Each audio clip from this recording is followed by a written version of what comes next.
شروع اللہ کے نام سے جو بڑا مہربان نہایت رحم کرنے والا ہے۔ عبید بن قیس مزدوری کر کے شام کو جب اپنے گھر آیا، وہ گھر میں داخل ہوا تو کیا دیکھتا ہے کہ اس کی بیوی رو رہی ہے۔ عبید بن قیس نے رونے کی وجہ پوچھی تو اس نے جواب دیا کہ ہمارے گھر کے ساتھ جو درخت لگا ہوا ہے، اس درخت سے پھل توڑنے کے لیے ہر روز ایک بندہ اس پر چڑھتا ہے، جو کہ مجھے اچھا نہیں لگتا۔ میں ایک نیک اور پرہیزگار عورت ہوں، میں یہ برداشت نہیں کر سکتی کہ میرے خاوند کے علاوہ کوئی مرد مجھے دیکھ پائے۔ عبید بن قیس نے اس درخت کو کٹوا دیا اور یہ بات سن کر بے حد خوش ہوا کہ اللہ تعالیٰ نے مجھے نیک بیوی عطا کی ہے۔ چند دن گزرنے کے بعد عبید بن قیس نے پھر اپنی بیوی کو روتے ہوئے دیکھا تو اس نے پوچھا کہ اب کیا ماجرا ہے؟ تو اس نے کہا کہ ہمارے گھر میں جو کھڑکی ہے، جو بھی راہگیر وہاں سے گزرتا ہے اس کی نظر ہمارے گھر کے صحن پہ پڑتی ہے۔ یہ مجھے اچھا نہیں لگتا، میں کام میں مصروف رہتی ہوں، میں یہ گوارا نہیں کر سکتی کہ مجھ پر کسی کی نظر پڑے۔ یہ بات سن کر عبید بن قیس نے اس کھڑکی کو بھی بند کروا دیا۔ عبید بن قیس نے کہا کہ آج کے بعد تم باہر نہ جانا، میں گھر کا سودا سلف خود لے آیا کروں گا۔ اس پر بیوی بہت خوش ہوئی اور کہا کہ تم ٹھیک کہہ رہے ہو، لیکن چند دن بعد ایک ایسا واقعہ پیش آیا جس کی بنا پر عبید بن قیس کو یہ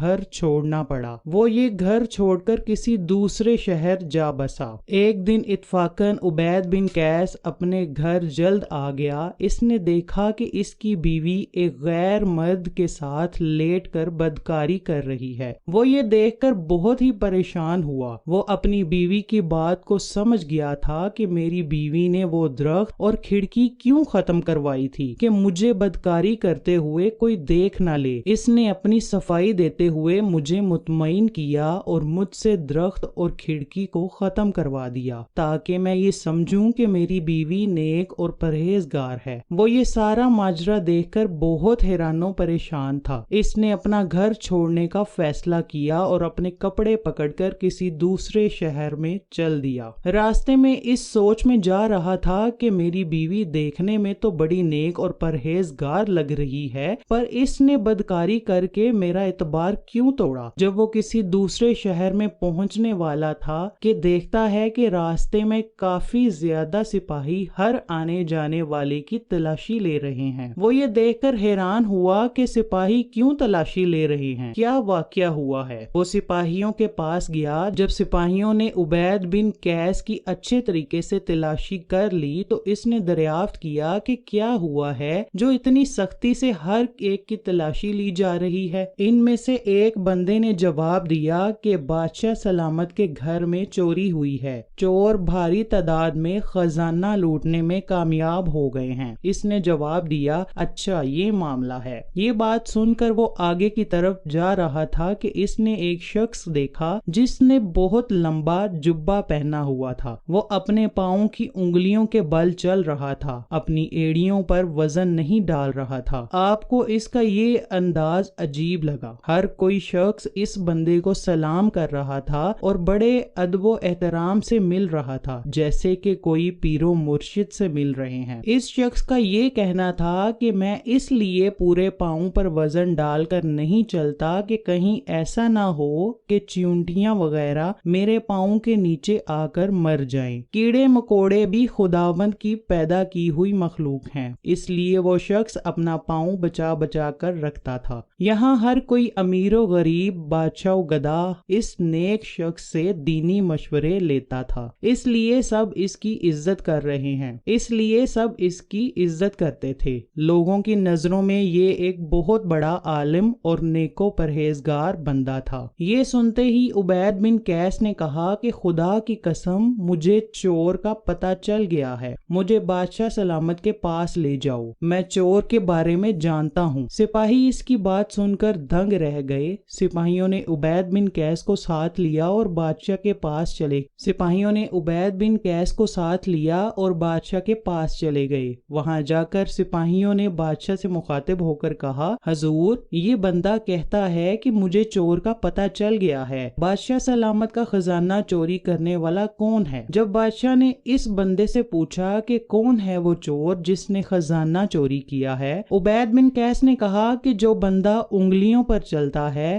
اور اپنے آپ کو اللہ کا نیک بندہ محسوس کرواتا ہے۔ بادشاہ سلامت نے حیران ہو کر پوچھا، تم کس طرح اس بندے پر الزام لگا رہے ہو؟ وہ تو ایک نیک، پرہیزگار اور عبادت گزار بندہ ہے، وہ چور نہیں ہو سکتا۔ عبید بن قیس نے کہا کہ حضور، میں سچ کہہ رہا ہوں، وہی آپ کا چور ہے۔ بادشاہ نے کہا کہ آپ کے پاس کیا ثبوت ہے؟ اس پر عبید بن قیس نے کہا کہ اے بادشاہ سلامت، جب کوئی بندہ اپنے آپ کو نیک اور پرہیزگار ظاہر کرنا شروع کر دے اور ہر کام میں اور ہر جگہ میں اپنے آپ کو نیک ظاہر کرنے کی کوشش میں لگا رہے، تو اس سے ظاہر ہوتا ہے کہ وہ بندہ اندر سے کچھ اور باہر سے کچھ اور ہے۔ وہ ظاہری شکل و صورت سے تو نیک دکھائی دیتا ہے، پر اندر سے وہ کالا ہوتا ہے۔ یہ بندہ اپنے آپ کو نیک اور متقی ظاہر کر رہا ہے۔ اللہ والے تو وہ ہوتے ہیں جو اپنے آپ کو دنیاوی کاموں میں ظاہر ہونے نہیں دیتے۔ اس شخص کے اندر کوئی نہ کوئی گڑبڑ تو ضرور ہے۔ عبید بن قیس کی باتوں نے بادشاہ کو بہت متاثر کیا۔ بادشاہ نے فوراً سپاہیوں کو حکم دیا کہ اس بندے کو پکڑ کر لاؤ اور اس کے اچھے طریقے سے تلاشی لو۔ جب سپاہیوں نے بادشاہ کے حکم کی تعمیل کی تو عبید بن قیس کی بات سچ نکلی۔ بادشاہ کا چور وہی بندہ نکلا جو اپنے آپ کو نیک اور پرہیزگار ظاہر کرتا تھا۔ دوستو، اس واقعے سے آپ کو معلوم ہو گیا ہوگا کہ جو بندہ ہر وقت اپنے آپ کو نیک اور متقی تصور کرے، لوگوں میں دکھاوا کرے کہ لوگ اس کو نیک بندہ سمجھیں، ایسے بندے نیک نہیں ہوتے۔